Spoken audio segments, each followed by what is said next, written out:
anno consecutivo ha accettato di chiudere il forum in masseria.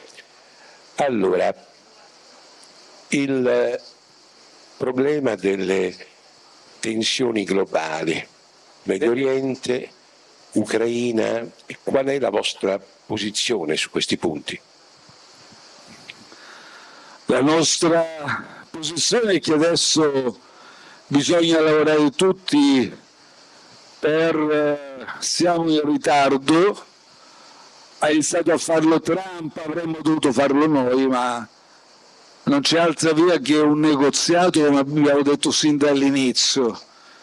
E la dimostrazione plastica questi 3 anni che tutte le previsioni che abbiamo fatto si sono rivelate fallimentari, che l'unica via d'uscita è restituire centralità alla politica con la diplomazia e chiaramente dopo 3 anni dove il fronte NATO, sostenendo l'Ucraina, paese aggredito per carità, ha fallito in tutte le previsioni,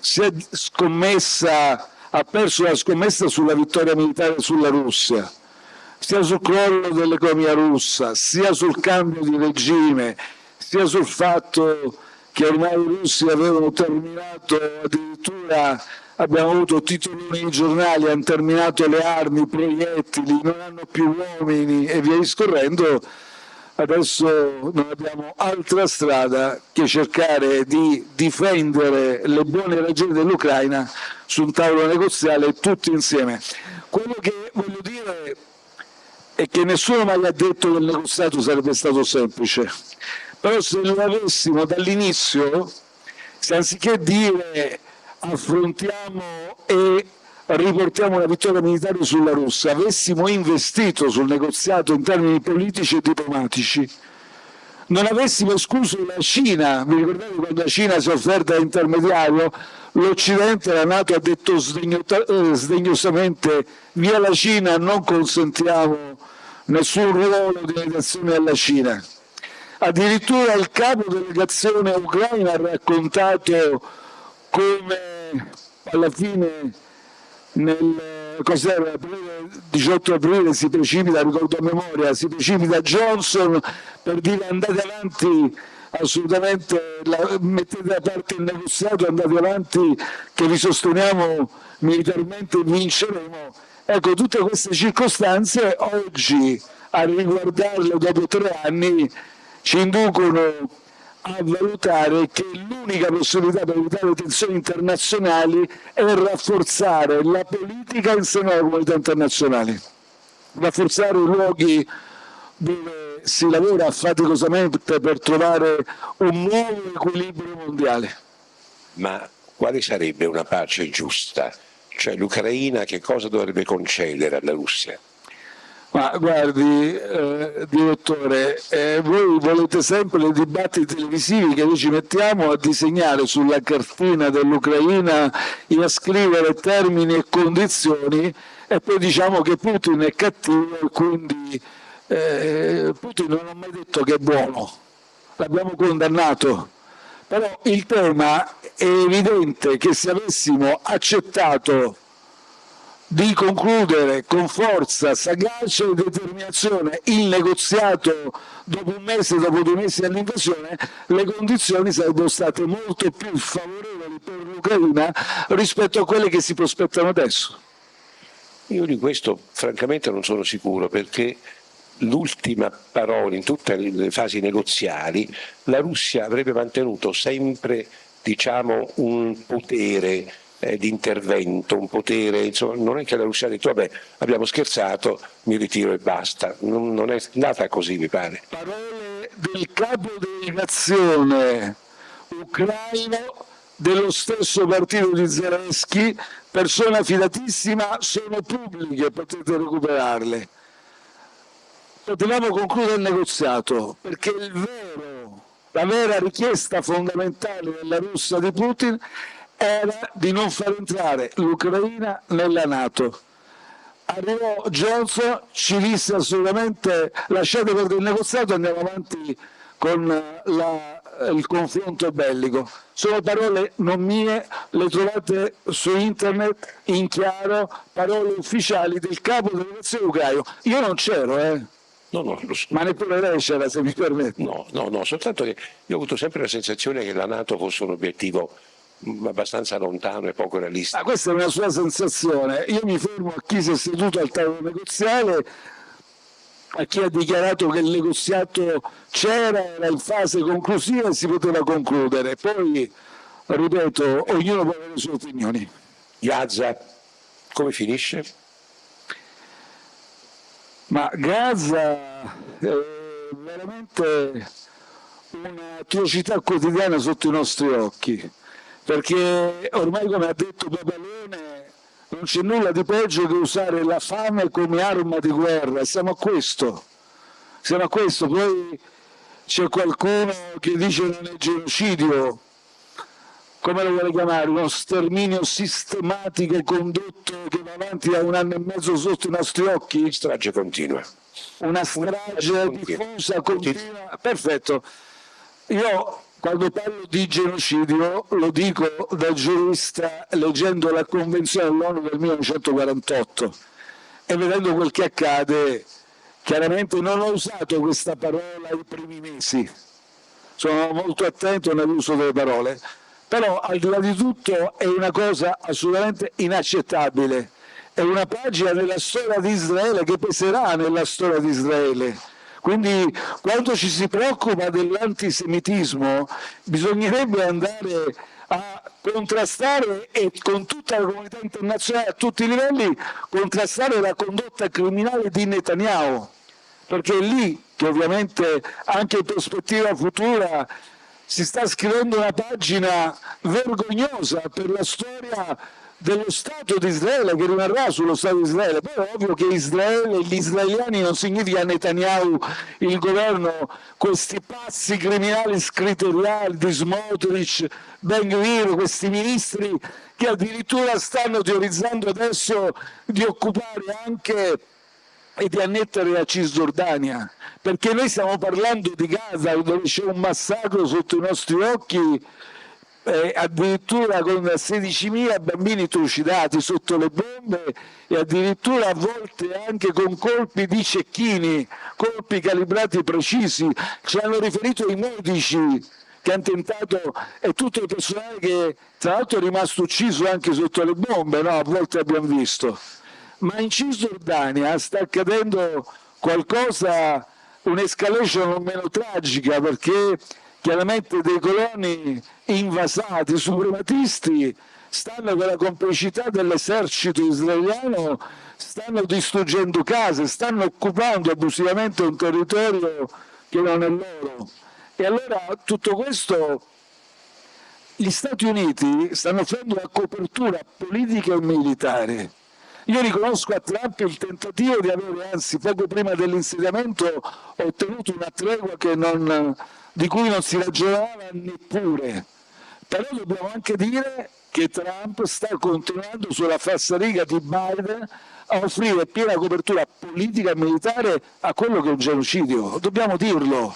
E dobbiamo dire che il governo italiano è vergognosamente vigliacco, è vergognosamente immobile in questa prospettiva che si è dipanata sotto i nostri occhi. Per 3 volte si sono astenuti, il governo italiano si è astenuto in sede ONU quando si è trattato di adottare risoluzioni di condanna. E quando leggo sui giornali l'ultima telefonata della Presidente Meloni che riassume, ha invitato e ha chiesto un cessate il fuoco. Ma che significa chiedi un cessate il fuoco? Qui bisogna condannare una condotta criminale, i crimini di guerra, che noi non bandiamo dalla comunità internazionale, come si è fatto con Putin, scusate. Se non bandiamo dalla comunità internazionale e non adottiamo sanzioni conseguenti, se non tronchiamo tutte le forniture militari, totale embargo con Israele, non possiamo limitarci a dire è un alleato che sta esagerando. Qui non c'è un'esagerazione, c'è un genocidio. Allora, la Meloni ripetutamente ha detto che Gaza è ingiustificabile, ha usato esattamente questa parola. Cosa? L'atteggiamento di Israele su Gaza, ha detto la Meloni. No, ma non è vede, l'atteggiamento, è il genocidio che non è accettabile. Non è che è un atteggiamento, una strategia militare ingiustificabile. Ha detto quindi quello che sta facendo Israele a Gaza è ingiustificabile. Il problema è che non riguarda l'Italia, evidentemente riguarda l'Europa, è se isolare Israele oppure no. Per questo è il punto. Lo vogliamo risolvere? Vogliamo interrompere il genocidio? Direttore, non ci giriamo intorno. Se noi domani mattina decidessimo un totale embargo per l'armi a Israele, Israele non va da nessuna parte, si ferma un attimo dopo. Chiaro? Non ci giriamo intorno. Israele non produce armi a sufficienza, quindi se vuole, abbiamo visto anche l'attacco, anche quello in violazione del diritto internazionale contro l'Iran, giusto? Allora abbiamo visto quando ha fatto saltare in aria i dispositivi elettronici agli esponenti di Hezbollah. Attenzione, stai parlando, io parlo di Hamas, sono terroristi per me, non ci fraintendiamo, però Israele sta calpestando il diritto internazionale, lo sta riscrivendo a suo piacimento. Allora se noi diamo licenza a Israele di diventare la superpotenza che detta la legge del più forte, come ha detto Netanyahu, la pace con la forza, ma che pace puoi imporre con la forza?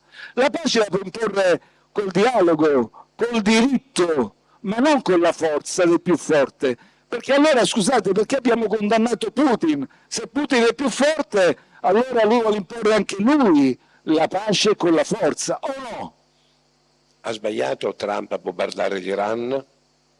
Assolutamente sì, assolutamente sì. Siamo stati per un pelo di fronte a una esplosione dell'intero quadrante mediorientale e Trump ha contraddetto una sua dottrina che almeno in tempi di campagna elettorale è sempre stata molto chiara, cioè lui, essendo un uomo d'affari, come dire, gli uomini di affari sono sensibili e fanno maggiormente gli affari in tempo di pace, quindi ha questa propensione a risolvere le situazioni conflittuali per poter cercare di tutelare gli interessi, in particolare economici, del suo paese.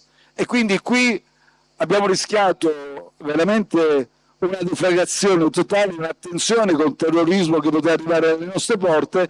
Adesso speriamo che la situazione si sia quantomeno stabilizzata, ma è chiaro che se tu violi il diritto internazionale, perché, attenzione, il diritto internazionale, l'attacco preventivo non è possibile, non è possibile, nel diritto internazionale non esiste, quindi questi attacchi preventivi che sono stati su una base poi di fatto molto incerta, perché avete visto le dichiarazioni dell'AIEA, non si è capito dell'Agenzia Nucleare Internazionale, non si è capito se veramente erano prossimi e quanto prossima una possibile bomba. Il limite per il civile è il 5%, loro hanno fatto un arricchimento al 60%, evidentemente avevano altre intenzioni. No, però vedete, noi non dobbiamo riguardarla dal nostro punto di vista che stiamo nei salotti a ragionare. Allora, se tu vuoi essere credibile e vuoi affermare e portare avanti dei principi che consentano la convivenza tra i popoli, devi essere coerente. Allora tu, Israele, non puoi contestare all'Iran di essere prossimi alla bomba, perché? Perché tu ne hai tante di bombe atomiche e nucleari e ti sei sottratto al trattato sulla non proliferazione delle bombe. Non solo, tu stai usando come un argomento la dichiarazione ambigua del direttore dell'AIEA, dell'agenzia internazionale, ma tu quell'agenzia non la riconosci, non ne riconosci l'autorità, non ne riconosci i controlli.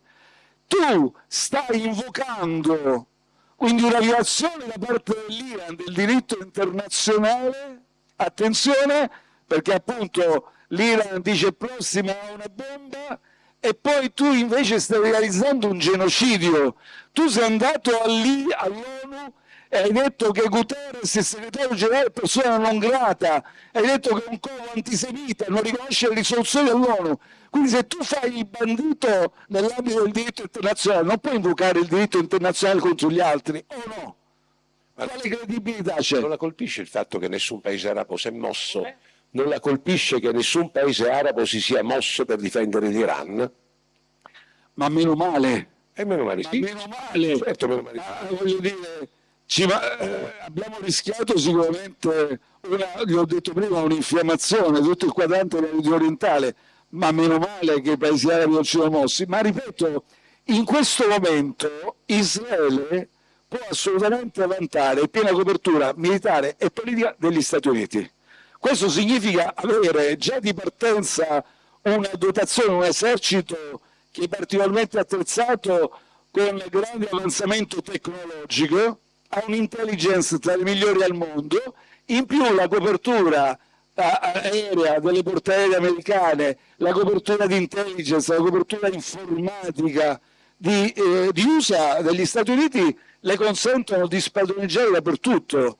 Ma non è questa la prospettiva che ci può dare un nuovo equilibrio mondiale. Noi abbiamo l'ONU che ormai è estromessa dappertutto, non ne parliamo neppure più dell'ONU. Non abbiamo nessun accordo sul WTO, ormai sul libero scambio non funziona più. Non abbiamo nessun consesso internazionale dove poterci sedere a un tavolo e dialogare. Dobbiamo restituire centralità alla politica. La colpisce che Musk abbia fondato un partito, l'America Party? Che sta succedendo lì? Beh, però non è un partito nuovo, American Party di Elon Musk, perché è stato già fatto in Italia da queste forze di maggioranza. Abbiamo già il partito americano, perché scusate, come lo chiamate l'azione politica delle nostre forze di maggioranza al governo? Accettano di acquistare gas americano che costa 3-4 volte tanto, accettano di assolutamente azzerare la minimum tax, la tassazione globale per omaggiare i giganti americani del web, accettano addirittura di acquistare armi americane, perché quando noi parliamo di più 5%, attenzione, 5% del PIL, lei lo sa, all'interno della Nato sono tutti i protocolli di acquisto di armi e industrie americane. Allora, se abbiamo un partito che negli Stati Uniti addirittura dicono il 10% dei dazi, sarebbe ottimo, non so se l'ha dichiarato Tajani, ha detto così? No, lui ha detto che è contrarissimo anche al 10%, però le imprese dicono... Perché Meloni ha detto invece che sarebbe un'ottima soluzione il 10%. Orsini di Confindustria, non Giuseppe Conte, ha detto guardate che siete ammattiti, ci fanno saltare 100.000 posti di lavoro e diciamo pure che ci sta bene. Allora scusatemi, il partito americano è stato già creato in Italia ed è da questo governo il rappresentante massimo, e questo governo. Elon Musk viene dopo, secondo.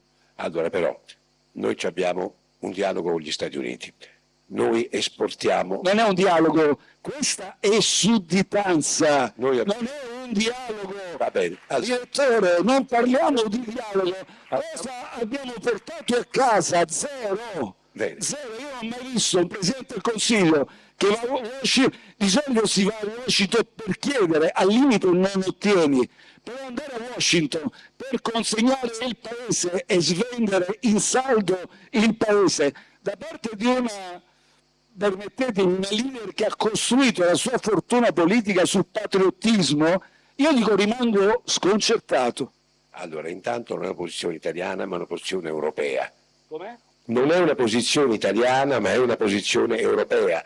Il 5%, che poi in realtà è un 3,5%, perché l'1,5% è di altro che non sono armi, è una posizione europea, anzi una posizione NATO, condivisibile o non condivisibile, però è soltanto la posizione italiana.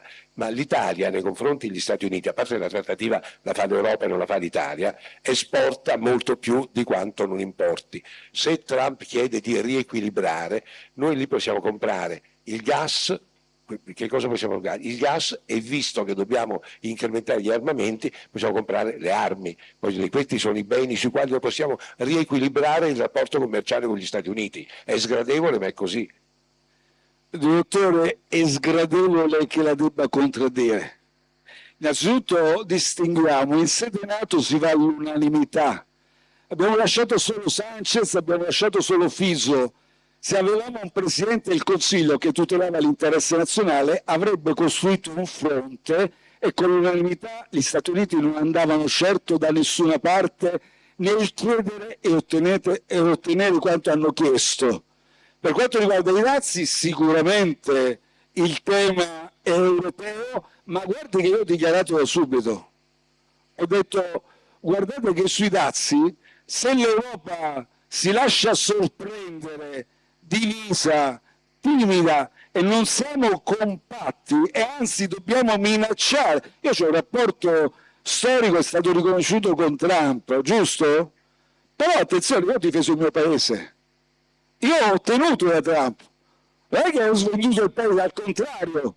Cioè ho cercato di sfruttare il buon rapporto sociale per tutelare il mio paese, per cercare, quando chiedevo il 2%, io sono passato delle spese PIL, perché è un'eredità del governo Renzi del 2014, io sono passato all'1,2 all'1,4%. Ho detto che non potevo andare oltre. Ho detto attenzione, per 1 miliardo che metto, però abbiamo messo 12 miliardi per la sanità, 8 miliardi e mezzo per la scuola. Così io tutelo il mio paese, ho fatto un passo possibile per aggiornare, equipaggiare meglio il nostro esercito, le nostre forze militari. Non siamo antimilitaristi, però andare lì e tornare a casa con un più 5% senza fiatare, sapete cosa significa? Significa, no, anche se Meloni sta dicendo tutti tranquilli, no, noi non siamo tranquilli. Io ho fatto 3 leggi di bilancio, non sono affatto tranquillo. Io sono preoccupato, fortemente preoccupato, perché significa in 10 anni, anzi 9, perché scarica sui governi futuri, ha detto che il primo anno non lo farà, non rispetterà, significa scaricare 445 miliardi di euro solo di spesa aggiuntiva, dal 2 al 5%. Sa cosa significa? Significa distruggere, non introdurre nuove tasse, distruggere il welfare. Lei mi dirà, non esageri, ma scusate, se già adesso a bocce ferme, senza questi impegni maggiori, noi siamo stati una settimana in Parlamento per 6 milioni per le mammografie, non li hanno trovati. Siamo stati una settimana a discutere e hanno trovato copertura per 1 milione per le mammografie.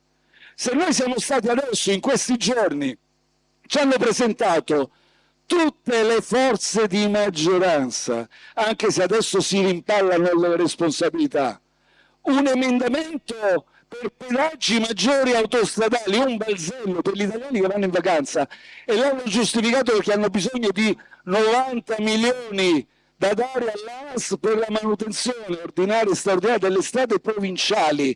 Se adesso voi, scusate, quando arriveranno 445 miliardi, questi impegni da rispettare, dovranno distruggere tutti gli investimenti in sanità, dovranno introdurre altro che un pedaggio stradale in più. Pensate un attimo in proporzione cosa significherà 445 miliardi che si depositano sui nostri bilanci. Allora Presidente, andiamo nell'ordine. Il governo Renzi si era impegnato per il 2%, lei ha mantenuto l'impegno, i governi successivi hanno mantenuto l'impegno, però eravamo arrivati all'1,46%. Con degli artifici contabili fino a un certo punto, ci abbiamo messo dentro la Guardia Costiera e altro, per cui l'Italia è al 2%. Deve raggiungere in armi il 3,5%.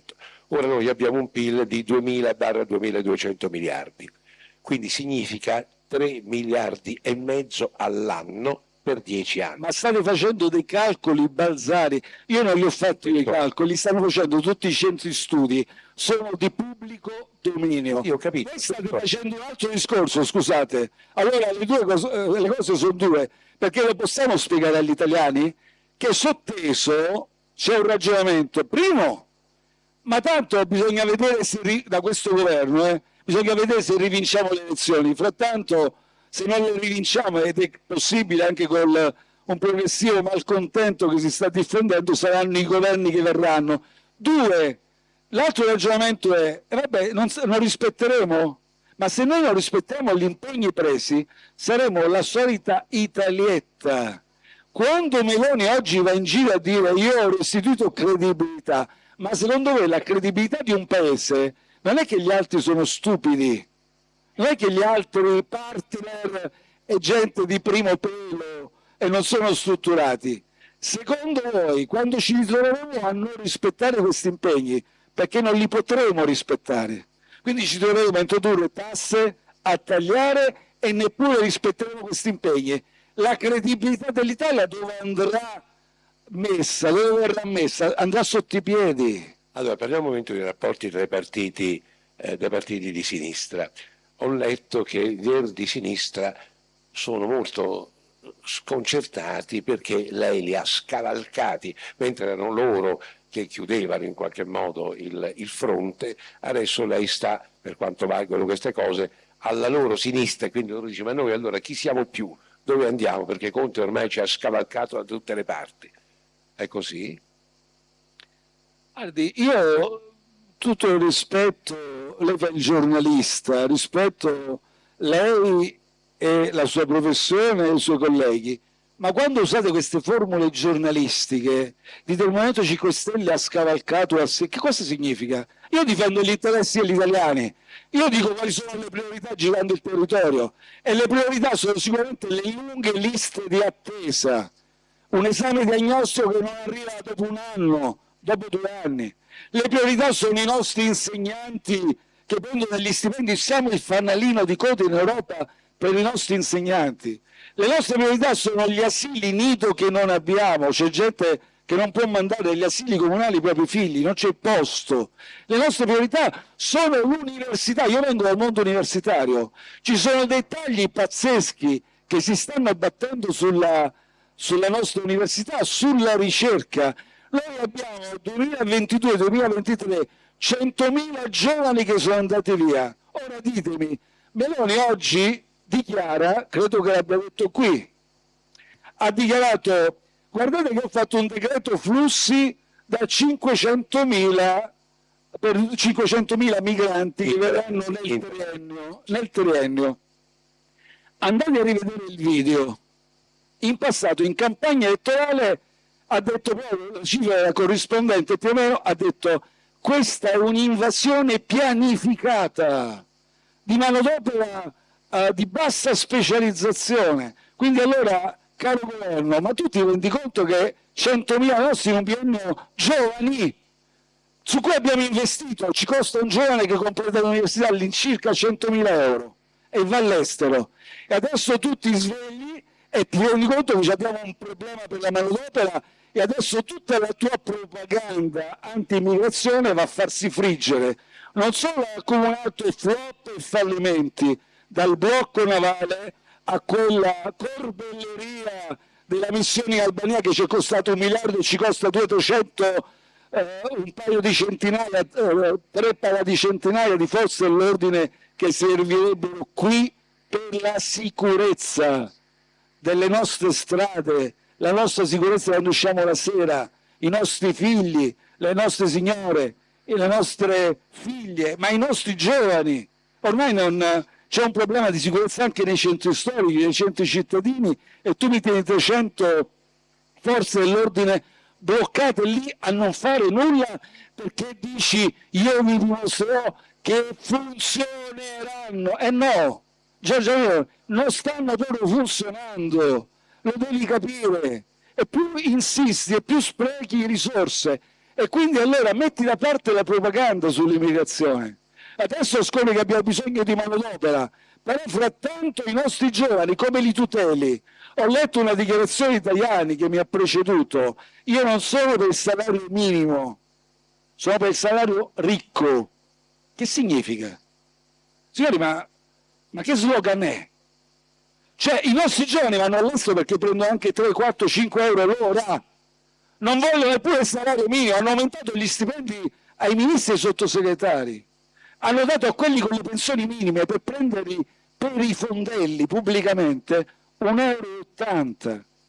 Abbiamo 5.700.000 cittadini in povertà assoluta.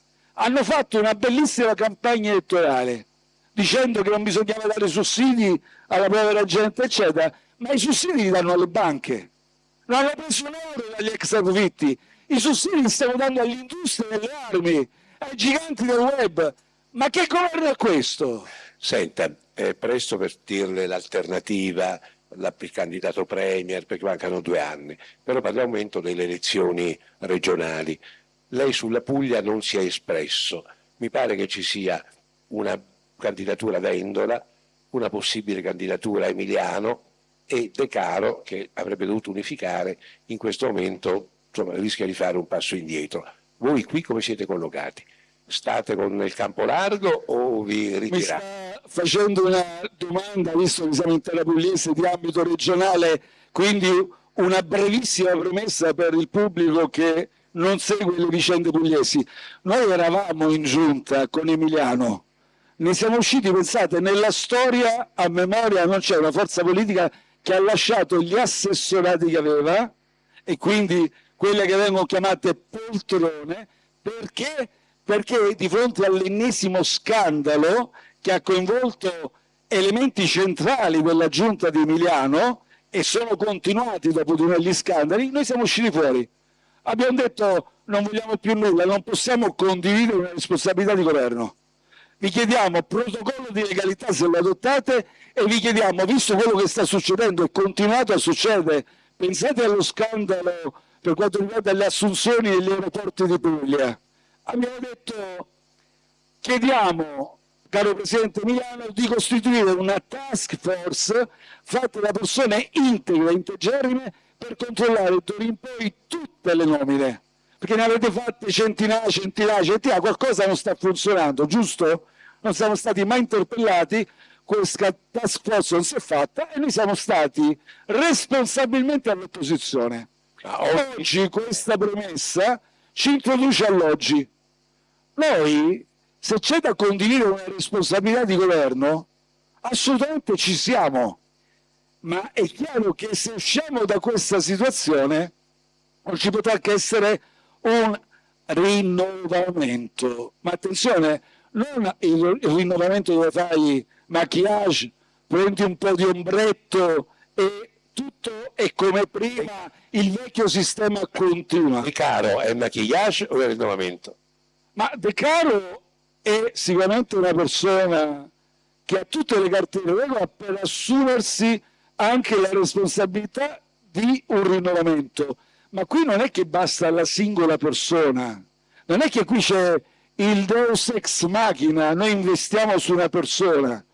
Allora, e il problema è se si creano le condizioni, e noi siamo disponibili a valutarle insieme, per un efficace, effettivo rinnovamento, senza disturbo, ora voglio dire, qui non è un fatto personale, ci sono state delle cose molto buone fatte in questa regione, vanno portate avanti, però su molte altre qualcuno deve dire che qualche errore di sottovalutazione è stato fatto, perché se lo riconosci vuol dire che sei disponibile a voltare pagina. E allora se ci sono queste premesse, si crea una squadra che dia vera affidabilità, noi ci siamo e ci assumiamo una corresponsabilità che abbiamo invece a cui abbiamo dovuto rinunciare non per nostra volontà. Nelle Marche che farete? Sarete con il... Nelle Marche appoggiamo il candidato Ricci. Guardate, abbiamo fatto un grandissimo lavoro, vi dico come funziona il Movimento 5 Stelle. Il Movimento 5 Stelle non chiede poltrone, il Movimento 5 Stelle non piazza persone nei provveditorati, nelle ASL, non piazza persone nel mondo del cinema, da nessuna parte.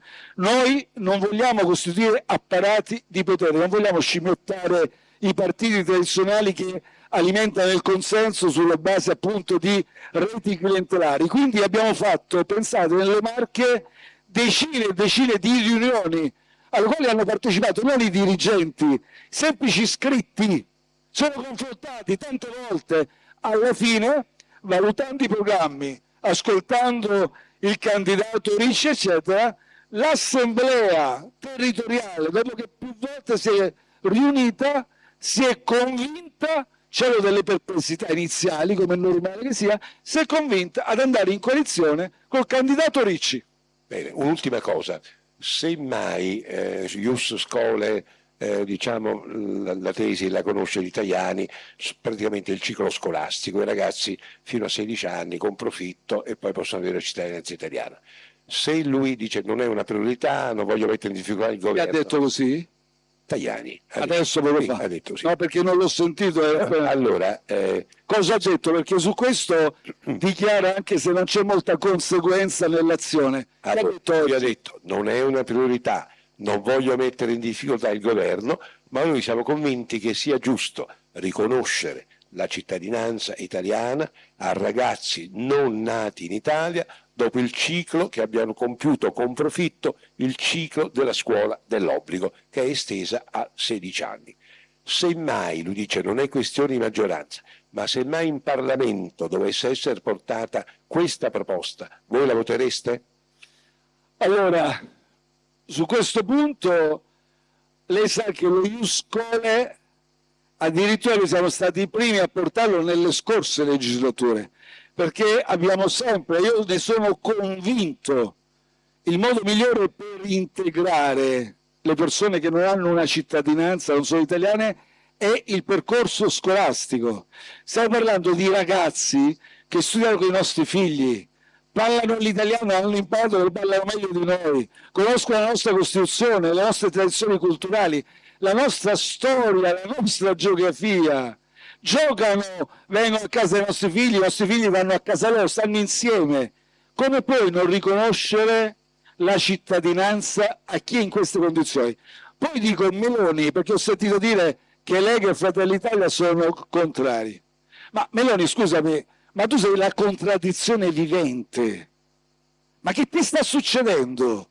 Una volta che sei entrata a Chigi ti sei snaturata, hai assunto un'altra maschera, che ti è successo? Cioè oggi dici, dopo che dicevi il decreto flussi passato era un'invasione pianificata, oggi che è un decreto flussi da 500.000 migranti che verranno qui senza conoscere le nostre tradizioni, senza aver studiato nulla, sono stagionali, stagionali eccetera, e ci abbiamo qui, abbiamo investito sui nostri ragazzi.